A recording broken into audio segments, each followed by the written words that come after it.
Next ఈ question 2021లో వచ్చింది. So vector A bar as components 3p and 1. So components 3p and 1 అంటే X component 3p అంటే 3pi అని రాస్తాం ఎక్స్ కాంపోనెంట్. సో y అనేది 1 అనేది y component. So 1 into j. So ఒకవేళ z component కూడా ఇస్తే సో అది కూడా రాస్తాం. సో ఇక్కడ only x component y component ఇచ్చాడు with rectangular cartesian system is rotated through certain angle about the origin in counterclockwise direction.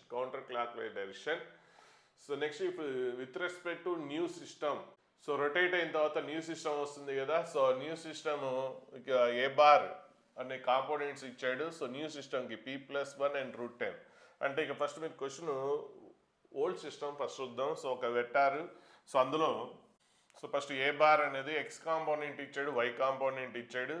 So X component ఎంత 3p కాబట్టి అది ఏంటి 3pi and why component so J 1 into j. So ఇది ఏ bar అనే vector. ఇది ఏం చేస్తుంది, రొటేట్ అయిన తర్వాత యాంటీ క్లాక్ వైజ్లో రొటేట్ అయిన తర్వాత అప్పుడు న్యూ సిస్టమ్ వస్తుంది. ఆ న్యూ సిస్టంలో ఎక్స్ కాంపోనెంట్ ఎంత p+1.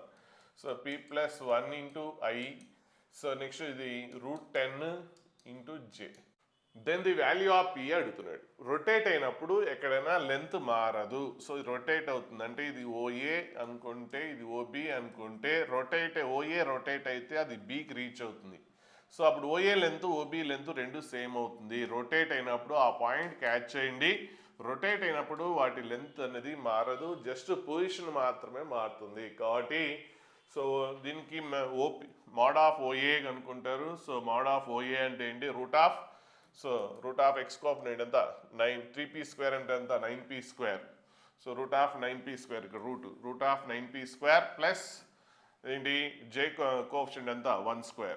అలాగే నెక్స్ట్ ఈ system C length OB length ఎంత, so root of p+1² next j coefficient √10² ఎంత 10. So both sides square root cancel అయిపోతే మీకు ఇది వచ్చేస్తుంది. సో స్క్వేర్ రూట్ క్యాన్సిల్ అయితే ఇది వస్తుంది. సో నెక్స్ట్ అంతా ఒక సైడ్ వస్తే పీలో క్వాడ్రాటిక్ ఈక్వేషన్ సాల్వ్ చేస్తే పీ వాల్యూస్ 2 పాసిబుల్ వాల్యూస్ వస్తాయి. సో ఇచ్చిన ఆప్షన్స్లో మనకి ఓన్లీ 5/4 ఉంది, -1 కూడా ఉందా, ఓకే 5/4 లేదు, ఇచ్చిన ఆప్షన్లో 5/4 లేదు, ఓన్లీ -1 మాత్రమే ఉంది. కాబట్టి ఆన్సర్ ఏంటి -1. సో ఒక్కోసారి కండిషన్స్ ఇస్తాడు, పీ ఈజ్ ద పాజిటివ్ అంటాడు, అప్పుడు ఏం తీసుకోవాలి 5/4 తీసుకోవాలి. ఒక్కోసారి p<0 స్టార్టింగ్లో ఎక్కడో ఇస్తాడు, చిన్నగా క్యాచ్ చేయరు, p<0 అప్పుడు రెండు ఆన్సర్స్ ఉంటాయి మీకు. అప్పుడు ఆప్షన్స్ ఏముంటుంది 5/4 ఒకటి ఉంటుంది, సో 5/4 ఉంటుంది, -1 ఉంటుంది. కానీ మీరు పాయింట్ అబ్జర్వ్ చేయలేదు అనుకోండి, సో మీరు 5/4 వచ్చింది కాబట్టి రాసేస్తారు. కానీ ఇక్కడ p నెగిటివ్ అన్నాడు అన్నప్పుడు అప్పుడు ఏం తీసుకోవాలి -1 తీసుకోవాలి. సో ఇక్కడ జస్ట్ రొటేట్ అయింది కాంపోనెంట్స్, ఇది x component y component vector రాసేసాం. రొటేట్ అయిన తర్వాత న్యూ కాంపోనెంట్స్, సో ఆ వెక్టార్ వచ్చింది. రొటేట్ అయినంత మాత్రం లెంత్ మారదు, అదే టెక్నిక్ ఇక్కడ. సో నెక్స్ట్ ఈ క్వశ్చన్ ఈజీ క్వశ్చన్ అయినా కూడా చేయలేరు చాలామంది. చూడండి ఇక్కడ ఏబిసి 3 పాయింట్స్ ఇచ్చాడు. ఏబిసి 3 పాయింట్స్, ఏ అనే పాయింట్, బి అనే పాయింట్, సి అనే పాయింట్ ఇచ్చేసాడు. Then alpha is the smallest positive integer, అన్నాడు. ఆ పాయింట్ క్యాచ్ చేయండి. which ABC are non-collinear, then length of the median through the triangle ABC, so a triangle ABC అయితే మన median length కావాలి. So length of median, so A అనే point తెలుసు, B అనే point తెలుసు, సి అనే points అన్ని ఇచ్చేసాడు. కాబట్టి మీడియన్ కాబట్టి ఏం చేస్తుంది, మిడ్ పాయింట్ కాబట్టి బికి సికి మిడ్ పాయింట్ కనుక్కుంటే డి అనే పాయింట్ వచ్చేస్తుంది. సో డి అనే పాయింట్ ఇక్కడ ఎం అనుకున్నాం కాబట్టి ఎం అనుకుందాం. సో ఎం అనే పాయింట్ వచ్చేస్తుంది కాబట్టి అప్పుడు ఏఎం లెంత్ కనుక్కోవచ్చు. అయితే ఇక్కడ బీసీ పాయింట్స్ వేస్తే ఎం అనే పాయింట్ వస్తుంది. కానీ ఇక్కడ ట్విస్ట్ ఏంటంటే ఏ అనే పాయింట్ అంతా నెంబర్స్లోనే ఉంది, నో ప్రాబ్లం. బి అనే పాయింట్ ఆల్ఫాలో ఉంది, చూసారా. సో బి అనే పాయింట్ ఆల్ఫాలో ఉంది అంటే బి అనే పాయింట్ ఏంటి ఇక్కడ 2, జే కోఎఫిషియంట్ ఆల్ఫా, నెక్స్ట్ ఇదేంటి 4. అలాగే సి అనే పాయింట్ ఏంటి 3, -2, 5. సో ఏ అనే పాయింట్ ఏంటి 1, 4, 3. సో ఇక్కడ ఏంటంటే మీకు ప్రాబ్లం ఇక్కడ అన్నోన్ ఉంది. సో ఇక్కడ ఆల్ఫాలో ఉంటే ఇక్కడ కూడా మీకు ఏమొస్తుంది, మిడ్ పాయింట్ అది కూడా ఇన్ టర్మ్స్ ఆఫ్ ఆల్ఫాలో వస్తుంది. అంటే ఇప్పుడు ఆల్ఫా వాల్యూ తెలిస్తే కానీ మనకి ఎం అనే పాయింట్ నెంబర్స్లో రాదు. అప్పుడు ఎం అనే పాయింట్ వస్తే అప్పుడు మనం ఏడీ కనుక్కోవచ్చు. అంటే ఇప్పుడు ఏఎం లెంత్ కనుక్కునే ముందు ఫస్ట్ ఇక్కడ బిఏ పాయింట్ అనేది కంప్లీట్గా ఇవ్వలేదు, ఇక్కడ ఒక అన్నోన్ ఉంది, అన్నోన్ కనుక్కోవాలి. మరి ఈ అన్నోన్ కనుక్కోవడానికి ఏమైనా ఇన్ఫర్మేషన్ ఇచ్చాడా అంటే ఏబిసి అనే 3 పాయింట్స్ నాన్ కొలీనియర్ అని ఇచ్చాడు. ఒకవేళ కొలీనియర్ అయితే ఏమవుతుంది? సో ఏ బార్ అంటే ఏబీసీలు ఒకే లైన్ మీద ఉన్నాయనుకోండి, ఏబీసీలు ఒకే మీద ఉంటే కొలీనియర్ అంటే అప్పుడు ఏబీ బార్ ఏసీ బార్ ఏమవుతుంది? ప్యారల్ అవుతుంది. AB bar and AC bar parallel. So ఇక్కడ కొలీనియర్ అయితే లేదంటే ప్యారల్ అయితే ఇప్పుడు ఏబీ బార్ ఒక వెక్టార్ కనుక్కున్నాం, ఏసీ బార్ వెక్టార్ కనుక్కున్నాం. ఏబీ బార్ అంటే ఎలా వస్తుంది? Position vector of B minus position vector of A అంటే AB bar equal to position vector of B minus position vector of A అంటే 2 మైనస్ 1 ఎంత? 1 I, అది ఐ కోఎఫిషియంట్. నెక్స్ట్ ఈ రెండు difference alpha minus 4 difference of y coordinates ఎంత? Alpha minus 4, so that is j. Next difference of the Z coordinates 4 minus 3 ఎంత? K. 4 minus 3 ఎంత? 1, so 1 into k. So ఇది AB bar. Next AC bar. So AB and AC collinear. మీరు AB AC కాదు, AB BC కూడా తీసుకోవచ్చు, మీ ఇష్టం. Collinear కాబట్టి ఇక్కడ ఏబీ ఏసీ అని తీసుకోవాలని రూల్ ఏం లేదు. ఏబీ అండ్ బీసీ కూడా తీసుకోవచ్చు. ఇప్పుడు ఏసీ అంటే సో ఈ రెండింటికి డిఫరెన్స్ ఎంత? 3 మైనస్ 1 ఎంత? 2 I. Next difference of the Y coordinates minus 6 J. Next difference of the Z coordinates 2k. So ఇప్పుడు ఏబీ బార్ ఏసీ బార్ వచ్చేసినాయి. వాడు ఏమన్నా నాన్ కొలీనియర్ అన్నాడు. యాక్చువల్గా నాన్ కొలీనియర్ అంటే నాన్ కొలీనియర్ అయితే ఇవేంటి? Non parallel. నాన్ కొలీనియర్ అయితే అప్పుడు నాన్ ప్యారల్, కొలీనియర్ అయితే ప్యారల్ అవుతుంది, అంతే కదా.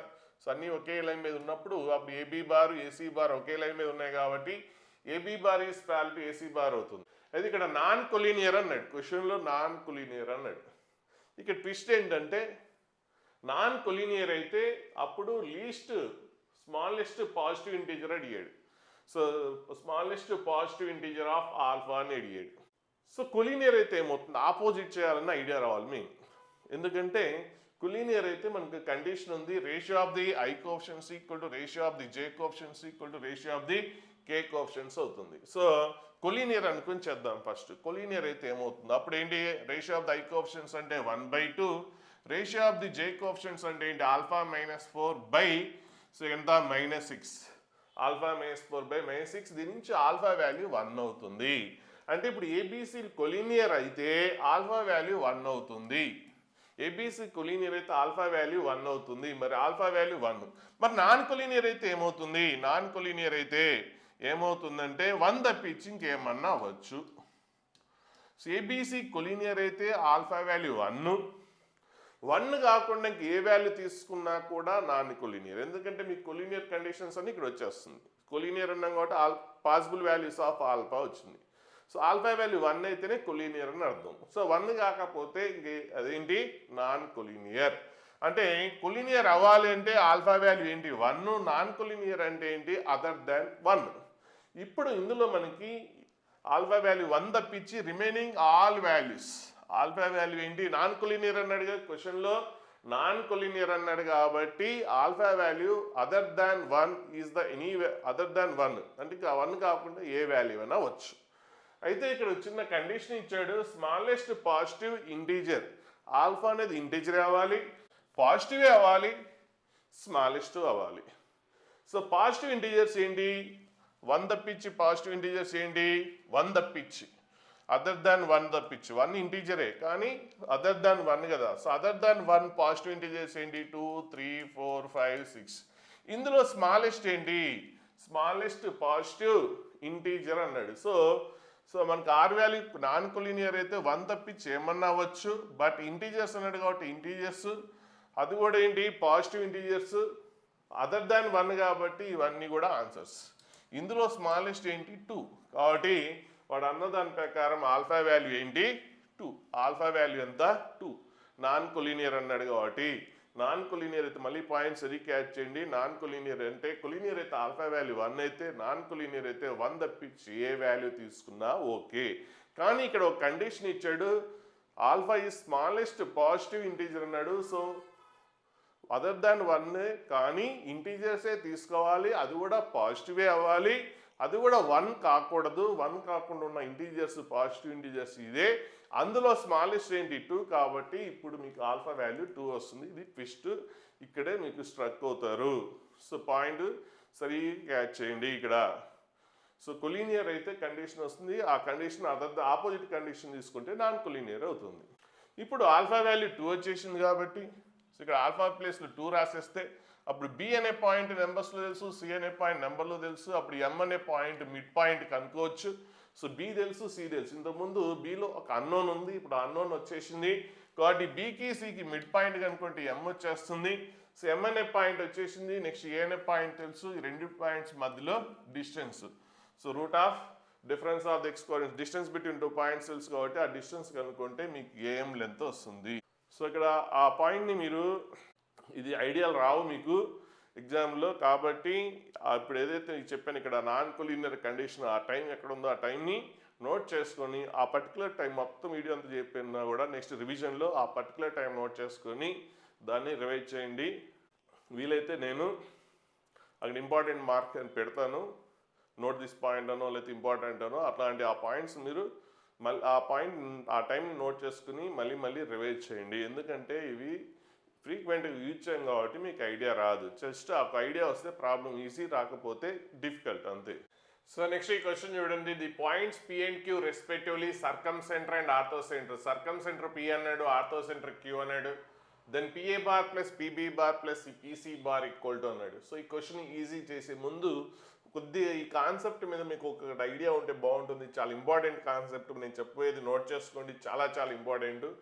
సో ఒక ట్రయాంగిల్ ఏబీసీ ఇచ్చి అందులో వెర్టెక్సెస్ ఇస్తే సెంట్రాయిడ్ కనుక్కోవడం అనేది పెద్ద ప్రాబ్లం ఏం లేదు. జస్ట్ ఏం చేసేస్తారు, x1 plus x2 plus some of the x coordinates by 3 and some of the y coordinates by 3 వస్తుంది. So some of the y coordinates by 3.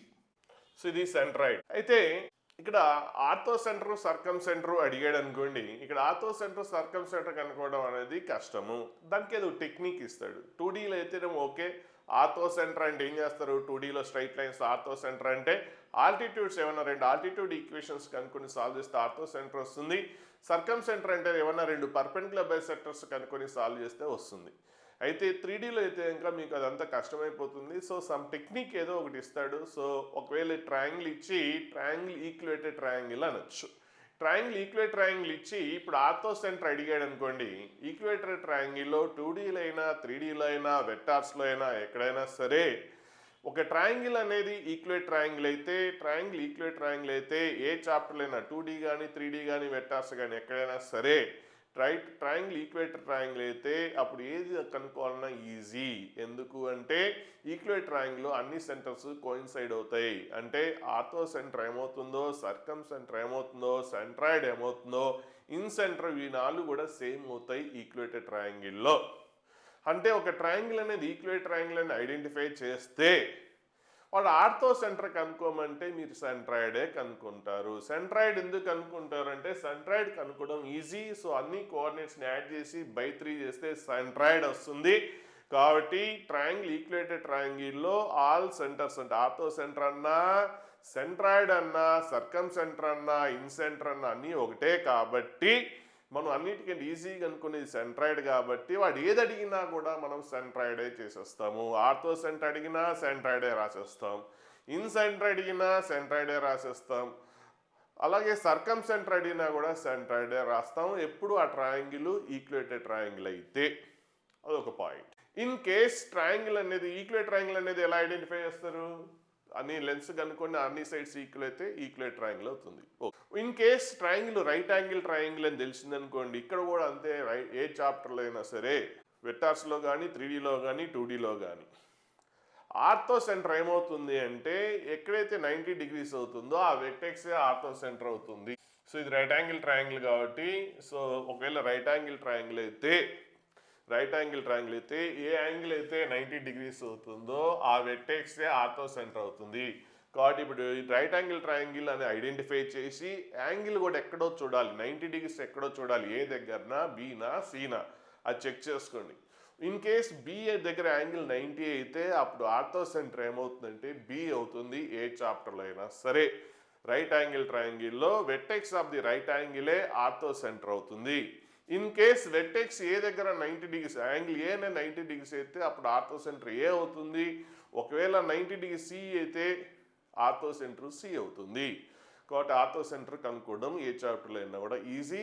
ఇప్పుడు అది రైట్ యాంగిల్ ట్రయాంగిల్ అని ఐడెంటిఫై చేయగలిగితే, సో మరి రైట్ యాంగిల్ ట్రయాంగిల్ ఎలా identify చేస్తాం?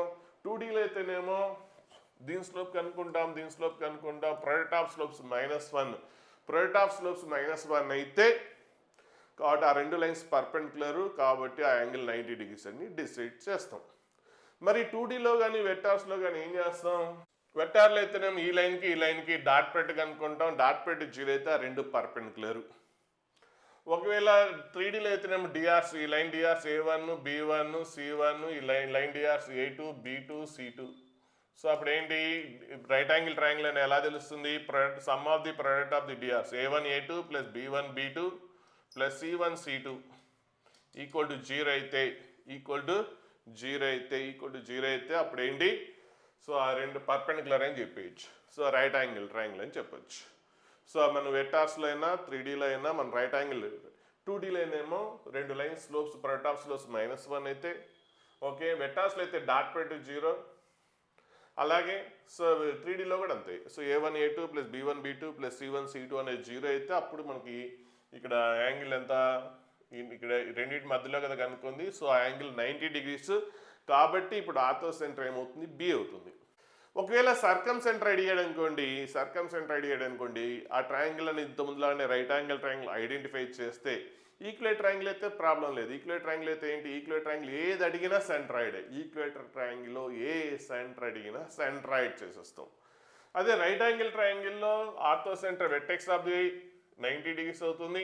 సర్కమ్ centre అయితే ఏమవుతుంది అంటే midpoint of the hypotenuse అవుతుంది. అంటే ఏసీకి మిడ్ పాయింట్ కనుక్కుంటే చాలు. ఏనే పాయింట్ ఇస్తాడు, సిఎన్ఏ పాయింట్ ఇస్తాడు.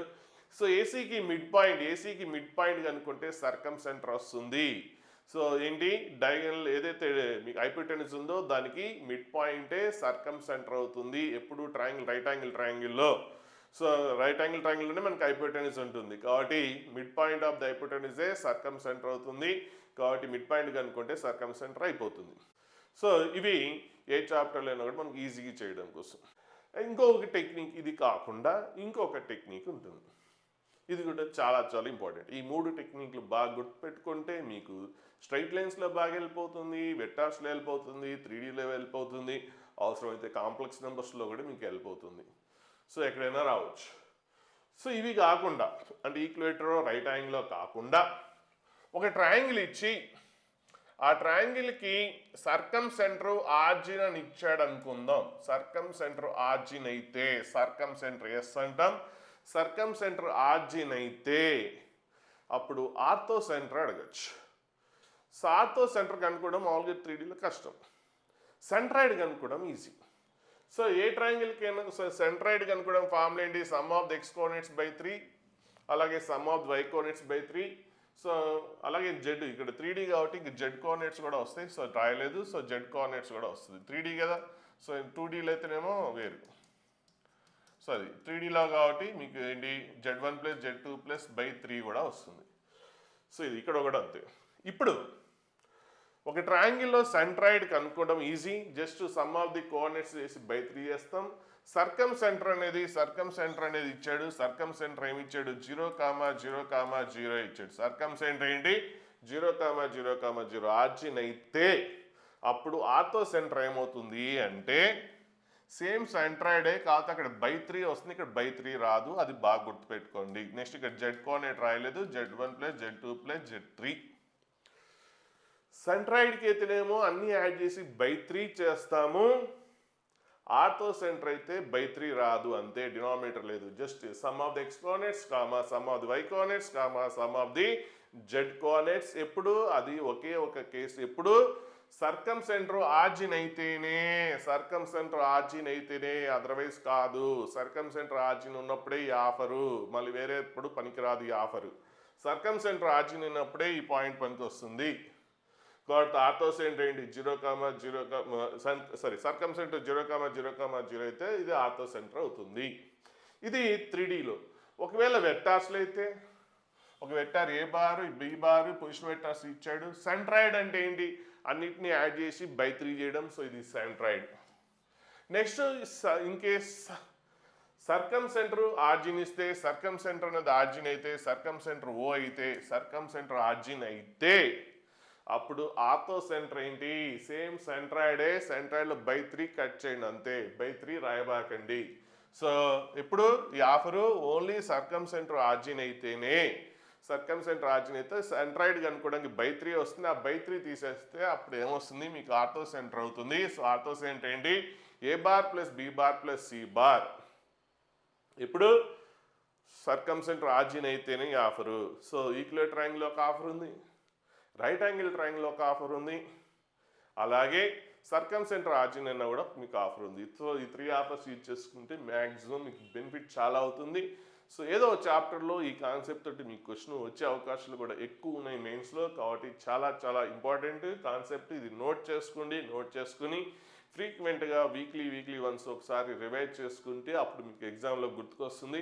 ఇప్పుడు వినేసి మళ్ళీ మర్చిపోయారంటే గ్యాప్ వస్తే ఖచ్చితంగా మళ్ళీ మర్చిపోతారు. అప్పుడు మీరు ఇది యూజ్ చేయలేరు. నెక్స్ట్ ఇదే ఒకవేళ కాంప్లెక్స్ నెంబర్స్లో వస్తే, సో Z1 Z2 Z3 ఉంటుంది. సెంట్రాయిడ్ అంటే ఏంటి? అన్నిటిని యాడ్ చేసి బై 3 చేసేస్తే సెంట్రాయిడ్ వచ్చేసింది. నెక్స్ట్ మీకు సర్కమ్ సెంటర్ ఆర్జిన్, సర్కమ్ సెంటర్ అనేది ఆర్జిన్ అయితే, సర్కమ్ సెంటర్ ఆర్జిన్ అయితే అప్పుడు ఆర్థో సెంటర్ ఏమవుతుంది? బై 3 రాదు అంతే. ఎక్కడైనా అదే offer. Z1 plus Z2 plus Z3 అనేది ఆర్థో సెంటర్ అవుతుంది. సో ఇది చాలా చాలా ఇంపార్టెంట్ కాన్సెప్ట్. ఈ కాన్సెప్ట్ తోటి మనము ఈ క్వశ్చన్ని మనం ఇప్పుడు ఈజీగా చేసేయచ్చు. సో ఇప్పుడు ఈ క్వశ్చన్లోకి వచ్చేస్తే ఆర్థో సెంటరు పీక్యూలు ఇక్కడ ఏమన్నాడు? P is the circumcentre, Q is the orthocentre అన్నాడు. నేను సర్కమ్ సెంటర్ని ఆర్జిన్గా అజ్యూమ్ చేసుకుంటాను. ఆర్జిన్గా అజ్యూమ్ చేసుకుంటే అప్పుడు సో దీని సెంట్రాయిడ్ ఫస్ట్ ఏంటి? సెంట్రాయిడ్ విత్ రెస్పెక్ట్ ఆర్జిన్ తీసుకుంటే position vector. So OA bar plus centroid అంటే OB bar plus position vector of A plus position vector of C plus position vector of C by 3. So ఇది ఏంటి? Centroid. Centroid ఒకవేళ సర్కమ్ centre origin అయితే, సర్కమ్ centre origin అయితే, so సర్కమ్ centre origin అయితే అప్పుడు మీకు orthocentre ఏమవుతుంది? Orthocentre so just OA bar plus OB bar plus OC bar అవుతుంది. OA bar plus OC bar అవుతుంది. ఇప్పుడు నేను పీని ఆర్జిన్గా తీసుకుంటే అప్పుడు మీకు ఓఏ బార్ పీ అనేది పీ బదులు నేను ఓ రాస్తే OA bar OB bar plus OC bar ఏమవుతుంది? ఆర్థో సెంటర్ అవుతుంది. Orthocentre. మరి position vector of the orthocentre ఏంటి? Position vector of orthocentre ఏంటి? OQ bar. Position vector of orthocentre, orthocentre అంటే Q ఇచ్చాడు కదా, కాబట్టి position vector of Q అంటే ఏంటి? So position vector of A అంటే OA, position vector of B అంటే OB, position vector of C అంటే OC, then position vector of Q అంటే ఓక్యూ. కాబట్టి సర్కమ్ సెంటర్ ఆర్జిన్ అయితే, సర్కమ్ సెంటర్ ఆర్జిన్ అయితే, సర్కమ్ centre origin అయితే సో సెంట్రాయిడ్ ఏమవుతుంది? Centroid ఏమో బై 3 అవుతుంది. ఇప్పుడు ఆర్థో సెంటర్ ఏమవుతుంది? సర్కమ్ సెంటర్ 0,0 అయితే ఆర్థో సెంటర్ ఏమవుతుంది? బై 3 రాదు. కాబట్టి ఇది ఆర్థో సెంటర్. మరి ఇది ఆర్థో సెంటర్ బై 3 రాదు ఎప్పుడు? సర్కమ్ సెంటర్ ఆర్జిన్ అయితే. కాబట్టి ఆర్థో సెంటర్ అంటే ఏంటి? క్యూ కదా, కాబట్టి పొజిషన్ వెక్టర్ ఆఫ్ క్యూ అంటే ఏంటి? ఓ క్యూ. సో ఇక్కడ నేను పీ బదులు ఓ తీసుకున్నాను. ఇప్పుడు ఓ బదులు మళ్ళీ ఓ రాసేయండి, అప్పుడు ఆన్సర్ వచ్చేస్తుంది. PA bar plus PB bar అంటే కంఫర్టబుల్ ఉండడానికి ఓ రాశాను. సో ఇక్కడ పి అంటే ఏంటి? ఆర్జినే. పి అంటే ఏంటి? ఇక్కడ ఆర్జిన్ మనం ఏం తీసుకున్నాం? అజ్యూమ్ చేసుకున్నాం. పి అనేది సర్కమ్ సెంటర్గా అజ్యూమ్ చేసుకున్నాం. పి అనేది సర్కమ్ సెంటర్ అంటే సర్కమ్ సెంటర్ ఆడే ఇచ్చాడు, దాన్ని ఆర్జిన్గా అజ్యూమ్ చేసుకున్నాం. సర్కమ్ సెంటర్ని ఆర్జిన్గా. సో పి ఓ బదులు పి, ఇక్కడ కూడా ఓ బదులు పి వస్తుంది. అప్పుడు ఆన్సర్ ఏంటి? PQ bar. సో ఓ బదులు జస్ట్ పి రిప్లేస్ చేసాం. ఓ బదులు పి రిప్లేస్ చేస్తే అప్పుడు ఏంటి? PQ bar. కాబట్టి ఆన్సర్ ఏంటి? పిక్యూ బార్ అవుతుంది. పిక్యూ బార్ అవుతుంది. చాలా చాలా ఇంపార్టెంట్ కాన్సెప్ట్. సో దీన్ని ఫ్రీక్వెంట్గా రివైజ్ చేసుకోండి.